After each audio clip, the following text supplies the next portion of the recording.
itu biasanya meminta yang namanya cover letter.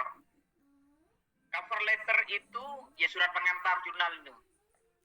Kayak Pak Gunawan mau ngelamar anaknya orang, kan nggak langsung masuk gitu, Pak lamar kamu, kan harus pengantar dulu ke orang tuanya dan sebagainya. Nah, jurnal itu meminta, walaupun tidak semua jurnal ya, ini meminta cover letter, dan ini sangat menentukan bagaimana artikel kita itu diproses pada langkah selanjutnya, apakah direview atau tidak. Saya berikan contoh. Cover letter. Ya.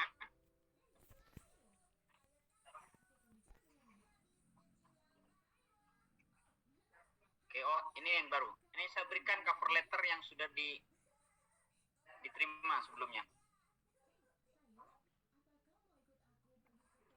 Oke.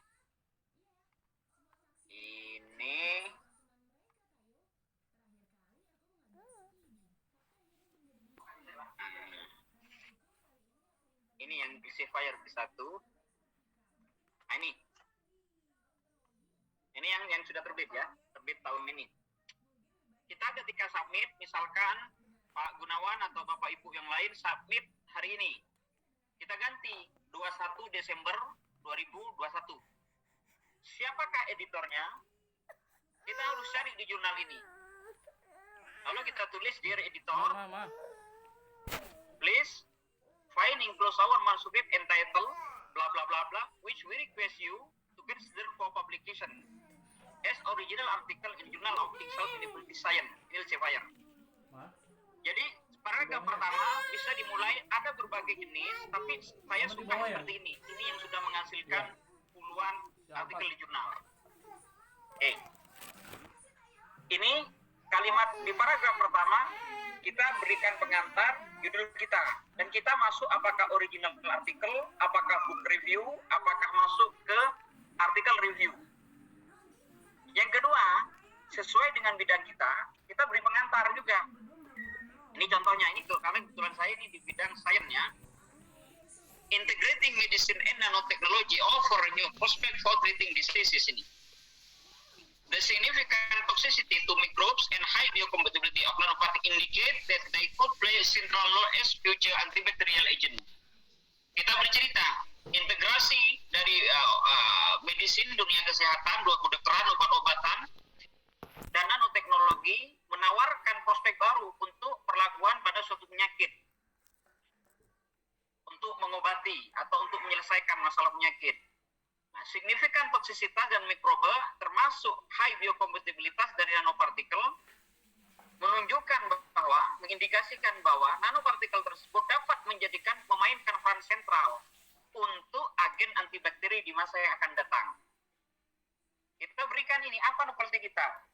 Walaupun aplikasi medis menggunakan antibiotik saat ini sudah well established, sudah banyak diketahui halayak umum, akan tetapi limited informasi terbatas yang saat ini tersedia, khususnya bagaimana terkait liquid di dalam Firifulda, ini dapat menjadi sebagai alternatif kedua.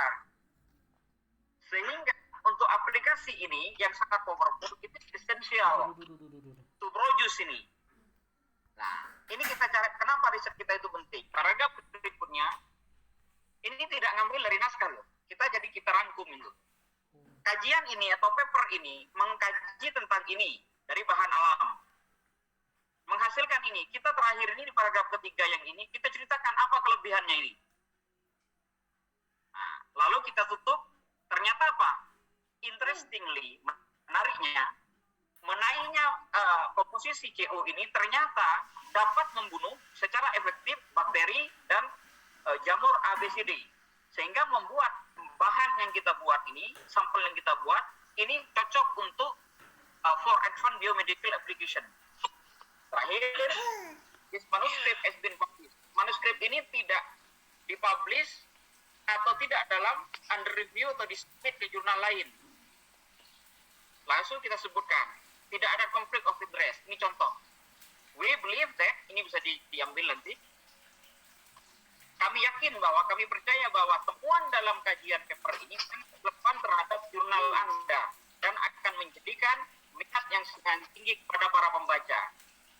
manuskrip paper kita ini sudah hati-hati direview oleh siapa? Editor yang dia bahasa Inggrisnya native language ini, whose basis editing paper. Oleh orang yang ahli di situ, karena kita penulis ini bukan native. We look forward for hearing you at earliest convenience. Kayak gini. Ini contoh surat pengantar. Oke. Ini yang ya alhamdulillah saya pakai cara-cara kayak gini. Di antara yang di reject dengan yang diterima, kayaknya 95%-an itu diterima. Ini berdasarkan data 2-3 tahun terakhir. Jadi itu. Ini contoh calculator Pak Gunawan. Oke. Gimana Pak Gunawan? Keren. Kan katanya. Iya. Ya baik Prof. Iya betul. Selanjutnya Pak, masih dari Bu Eunike lagi. Terima kasih. Katanya apakah foto-foto hasil riset dilaporkan atau ditunjukkan kembali? Ini karena ethical clearance itu diurus sebelum riset, berarti kita nggak menunjukkan itu karena kita belum melakukan riset. Justru kalau menunjukkan riset, wah ini sudah selesai, nggak akan diberi itu. Jadi itu. Jadi Pak Gunawan ini bukan isi, tapi tidak jelek. Lah, diminta Pak Gunawan membaca ini, termasuk parameter plagiation report. Oke, Pak Gunawan sudah cek plagiasi. Iya, belum Pak. Itu jurnal Q2 dan saya nggak tahu belum cek plagiasi. IT tiket dan Turnitin saya belum coba. Nanti malam saya coba Prof. Iya. Biasanya itu kalau internasional dia minta identikit, ada menggunakan Turnitin, ada menggunakan satu lagi itu biasanya dua itu. Ada lagi satu namanya kemarin saya punya ya, plagiarism, bukan plagiarism checker. Pak Gunawan punya softwarenya? Software paling ini aja saya Turnitin, tapi Turnitinnya kodenya yang dari YouTube ya. Pasodan ininya gitu, username. Saya belum punya sih Pak. Jadi saya pakai yang yang sembarang aja dulu tercek Turnitinnya. Cuman ini mau minta masukan gitu. Oh berarti itu ini ya, itu hanya membalas karena kesalahan teknis dari ini ya. Ini kan bener kan? Saya belum baca. Turnitin identikit. Iya. Baik. Ini kan JSSR kan? Iya, JSSR. JSSR ini ada teman beberapa Q2 yang ya? sudah masuk ke sini. Oh iya, alhamdulillah. Ya. Ini teman saya ada beberapa yang ke sini. Iya. Saya Ya kemarin kalau nggak punya yang kirim aja ke saya Pak, tak bantu untuk cek plagiarismenya. baik, siap. Oke. Lah. Ini coba gini Pak Gunawan. Pak Gunawan buat cover letter, nanti mungkin pertemuan berikutnya nanti kita perbaiki, nanti kita jadikan contoh untuk teman-teman yang lain. baik, siap. Oke. Sama plagiarism. Sama ini, Bapak kayaknya juga template yang lain juga